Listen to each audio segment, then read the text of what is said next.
Angel Reese had the spotlight, and then lost it without the ball ever being tipped. When Team USA announced the starting lineup, Reese's reaction was swift: complaints, side comments, frustration during scrimmages. Her skill was never the issue. It was her response to a challenge. As coaches emphasized character and cohesion, Reese's visible discontent raised red flags. While others locked in and adjusted, she stewed. If you're here for the real story and not the filtered version, subscribe. And if you're sticking around for the next meltdown, you better definitely subscribe. The contrast became too obvious to ignore, especially with Caitlin Clark leading by example at every turn. Reese didn't just get benched, she benched herself. Team USA made a statement, not just a lineup. Caitlin Clark's rise wasn't about favoritism. It was earned through grit, humility, and a willingness to uplift others. Her leadership in camp reset the tone of what's expected at the international level. Reese's reaction, meanwhile, signaled that talent alone won't secure a future in the red, white, and blue.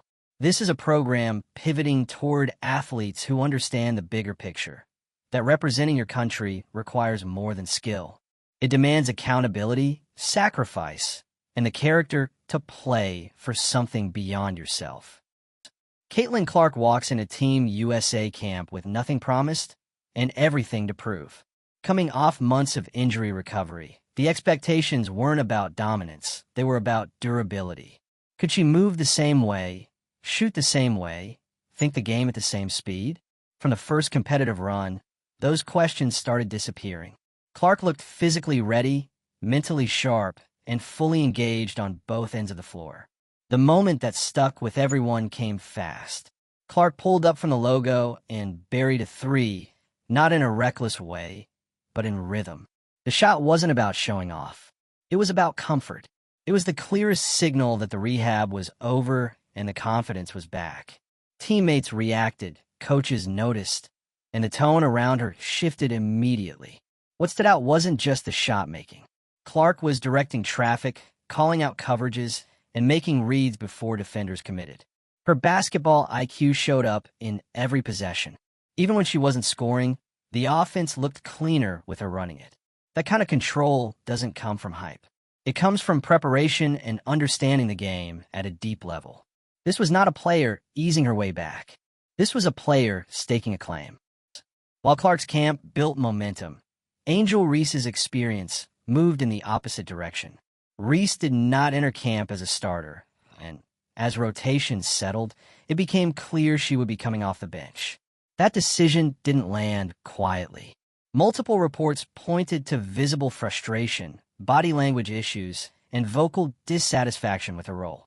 Reese's reaction became part of the conversation very quickly. Instead of focusing on what she could bring in limited minutes, the emphasis shifted to how unhappy she appeared.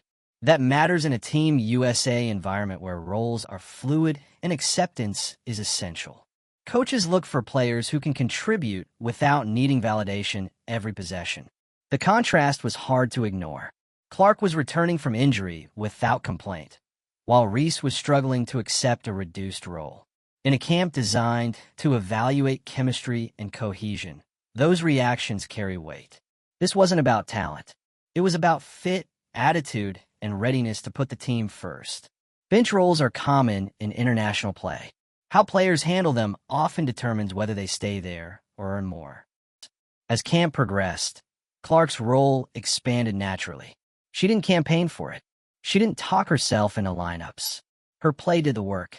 When coaches named her the starting point guard for the 2026 World Cup, it felt less like a surprise and more like a formality. Clark addressed the decision calmly. She spoke about health, preparation, and trust in the staff. There was no victory lap. She acknowledged the long road back from injury and emphasized that earning the spot mattered more than being handed anything. That tone matched everything she'd shown on the floor. Her leadership style remained consistent. She was vocal without being overbearing. She encouraged teammates, stayed locked in during drills, and remained active even when rotations shifted. That steadiness is exactly what Team USA values at the point guard position. Being named a starter wasn't just recognition of skill. It was recognition of reliability. Sue Bird's presence at camp added weight to the evaluation. As one of the most respected leaders in USA basketball history, her observations carry influence. Bird spoke openly about Clark's approach during recovery and her engagement with the team, even when she couldn't play at full speed. Bird highlighted Clark's willingness to stay involved, to communicate, and to support teammates during her rehab period. That matters at this level. Injured players can fade into the background. Clark didn't. She stayed mentally connected, which made her transition back into competition seamless. Bird also pointed to Clark's court vision and decision-making as qualities that translate well internationally. Against elite defenses, reading the game quickly is often more important than raw athleticism. Clark's ability to process plays before they develop stood out. Praise from Bird wasn't about hype. It was about habits. Kara Lawson echoed similar sentiments. Lawson emphasized Clark's work ethic and accountability, especially during the toughest parts of recovery. According to Lawson, Clark approached rehab with the same intensity she brings to games, treating every step as preparation rather than obligation. Lawson also addressed leadership directly. She noted that leadership doesn't always mean scoring or being the loudest voice. Sometimes it's consistency. Sometimes it's setting a standard others naturally follow. Clark did that throughout camp. These endorsements mattered because they came from people who understand international pressure. Lawson made it clear that Team USA isn't built on reputation. It's built on trust. Clark earned that trust daily. When coaches talk this way, decisions tend to follow. Team USA's direction became clearer as camp wrapped up. The emphasis wasn't just on assembling talent.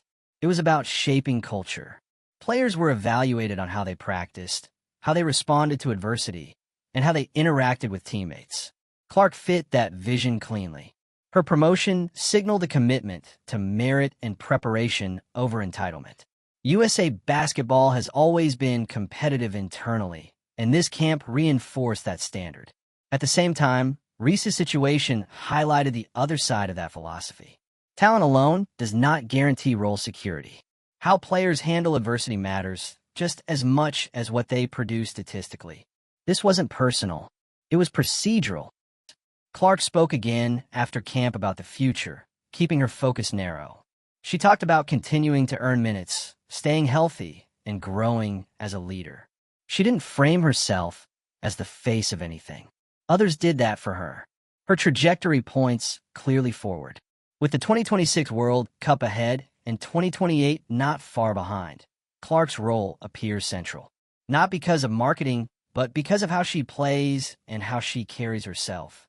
She understands the responsibility that comes with wearing USA across the chest. That awareness shows up in preparation, communication, and restraint. Leadership at this level is subtle. Clark seems to understand that. Reese's response to her bench role continued to draw attention. Interviews and reports focused less on her on-court impact and more on her dissatisfaction. That shift in narrative is difficult to reverse once it takes hold. International teams require adaptability. Players often sacrifice minutes or touches for matchups and strategy. Resistance to that reality creates friction, especially in short tournaments where cohesion matters immediately. Reese's talent remains undeniable. The question raised by this camp was about alignment. Coaches want players who lean into whatever role they're given. That expectation didn't appear to be met consistently. That perception, fair or not, affects opportunity. Continued. Back on the floor, Clark continued to separate herself through execution. Her passing created easy looks. Her shooting stretched defenses. Her tempo control kept units organized. These are qualities that stabilize teams under pressure. Clark's teammates responded to her presence. Spacing improved. Communication improved. The offense flowed with purpose. These are not abstract traits. They're observable outcomes. In scrimmages, Clark didn't force moments. She let the game come to her. That patience is often what defines great point guards at the international level. It's why the staff trusted her to start. Continued. As Team USA looks ahead, the message from camp is clear. The program is doubling down on character, discipline, and earned leadership. Caitlin Clark's rise within the team reflects that philosophy. Angel Reese's situation serves as a reminder that opportunity is fragile at this level. Acceptance, humility, and adaptability are not optional. They're requirements. The future of the program appears anchored by players who embrace those values. Clark's emergence as a cornerstone fits that direction perfectly. If you want to see how this dynamic continues to shape Team USA, make sure you like the video, share your thoughts in the comments, and subscribe for more coverage on the biggest stories in women's basketball. Sue Bird didn't just co-sign Caitlin Clark with casual compliments. She backed her publicly, consistently, and specifically. After practice sessions, Bird pointed to how Clark elevated her teammates by simplifying the game. The phrase she used? She makes the hard things feel easy. That's high praise from someone who's worn every medal, survived every pressure cooker, and still speaks fluent, elite basketball. It wasn't just about skill. Bird emphasized how Clark responded to feedback, took coaching, and adapted within hours, not days. That's the kind of player Team USA needs, not just stars, but students of the system. Clark didn't downplay Bird's words. She acknowledged them respectfully, but deflected praise toward her teammates. That's been her entire approach. Humble in success, focused in execution. The moment always stays bigger than her, and people are starting to notice that's not an act. It's the foundation of her leadership. There's a reason the veterans are buying in. They've seen enough flash to know when something's real. Angel Reese, meanwhile, seemed more entangled in the discourse around her than the basketball itself. The media attention didn't slow after the benching. It intensified. Headlines, talk shows, and even Ice Cube jumped in, fueling the drama by name-dropping both Reese and Clark in debates that had nothing to do with actual gameplay. But inside Team USA, it wasn't a narrative war. It was a job interview. Coaches weren't grading on brand deals or Twitter heat. They were watching habits. Reese's noise off the court began to compete with her performance on it. When your reaction becomes the story, it becomes a distraction. That dynamic only deepened the divide. While Clark stayed locked into drills, Reese got caught looking over her shoulder, at cameras, at commentary, at conversations that never entered the huddle. You could feel in the gym, one player was treating the camp like a proving ground, the other like a platform. Reese didn't lose her spot because of who she was. She lost it because of how she handled who she wasn't, for now. It's easy to forget that just months ago, Clark's status was anything but guaranteed. The injury wasn't just a bump. It was enough to sideline her from key games, enough to question whether she'd even make camp. Rehab became her reality, and for athletes at this level, the silence of recovery can be louder than any crowd. She wasn't posting highlight reels during that time. She was grinding, therapy, strength training, film study. Her teammates noticed that she never detached. When she couldn't run plays, she ran support. When she couldn't shoot, she helped rebound. There's a discipline in that humility. It doesn't go on a stat sheet, but it resonates in locker rooms. Clark's return wasn't a dramatic, she's back moment. It was methodical, piece by piece, until she was back to reading defenses like a book and sinking those impossible threes again. When a staff saw her move like she used to, only smarter, they knew. This wasn't a comeback story. It was a confirmation. She hadn't lost a step. She gained another gear. Post-practice interviews turned into small masterclasses in poise. Reporters tried to stir the pot. About her rivalry with Reese, about the pressure of being the face, about the drama swirling around the camp. Clark never bit. She stayed in her lane, always steering back to basketball. Asked about being a starter, she shifted to thanking the training staff. Asked about her leadership, she praised her teammates. It's not robotic, it's strategic. She knows every soundbite gets dissected, so she plays it straight. Also opened up about her time away from the game. Not in a sob story way, but with clarity. She explained how being on the sideline sharpened her perspective, how watching tape changed how she sees the court now. That's maturity, and it's rare at her age. She's not trying to sell herself. She's trying to win. There's a difference, continued. For Reese, the reaction after her benching never mellowed. Sources inside the camp noted continued grumbling, not just during meetings, but in huddles, during drills, and even in media interactions. Body language told its own story. Crossed arms during team talks, clipped responses to staff, visible frustration after missed calls. This wasn't the image Team USA wanted to present. And more importantly, it wasn't helping her chances of reclaiming minutes. Reese wasn't just fighting a depth chart. She was battling her own reputation. The truth is, Reese is talented enough to contribute meaningfully. But at this level, how you handle setbacks defines you more than your highlight reel. Clark turned rehab into readiness. Reese turned disappointment into distance. That gap may not be permanent, but the only moments where Clark showed visible emotion came during an early camp scrimmage. Not because of pain or pressure, but from remembering what it felt like to be away. Cameras caught her wiping her eyes at the end of a close scrimmage win. Later, she explained why. It's not just about being back. It's about knowing I didn't miss a beat and that I'm better for it. That statement stuck. Not because it was dramatic, but because it was honest. You could tell the experience humbled her. It made her even more locked in. Every rep, every huddle, every defensive switch, Clark treated it like it mattered. And when her teammates saw that, they followed. If there was still any doubt about Clark's readiness, her shooting percentages erased them. During controlled scrimmages, she led all guards in efficiency from deep, converting multiple threes from well beyond the arc. But what really got the coaches buzzing was her shot selection. Clark wasn't chucking for attention. She was orchestrating. Every pull-up had purpose. Every hesitation dribble created space. Her shooting wasn't just a weapon. It was a warning. Leave me open, and I will make you pay. The spacing she created opened the floor for slashers. The threat of her range forced defenders to pick their poison. That's what you want from your point guard. Not just scoring, but shaping the defense. Clark didn't dominate the ball. She dominated the moment. Continued. When Reese finally spoke at length, the quotes didn't do her any favors. She doubled down on feeling overlooked, hinted at unfair treatment, and even suggested that her brand was being judged instead of her game. That framing might work for a press tour. It doesn't work inside USA basketball, where hierarchy is built on adaptability. Coaches want to see growth, not grievance. Reese's comments confirmed what the staff already felt. She wasn't buying into the system. No one's denying her talent.